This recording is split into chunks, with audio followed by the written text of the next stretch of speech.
So we got something pretty cool here. This is a 3D print. That's water being boiled by a piece of wire that's connected to power supply. And as you can see now, the print is pretty hard, I can't bend it. However, if I let it sit in the water for a few moments, let it heat up, then hopefully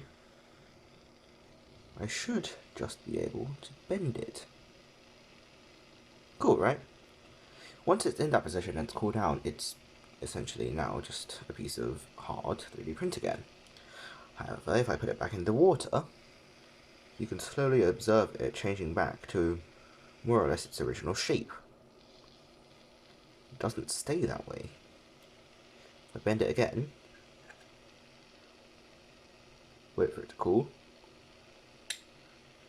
then put it back in,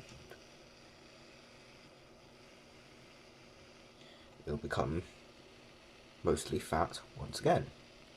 Pretty cool, right?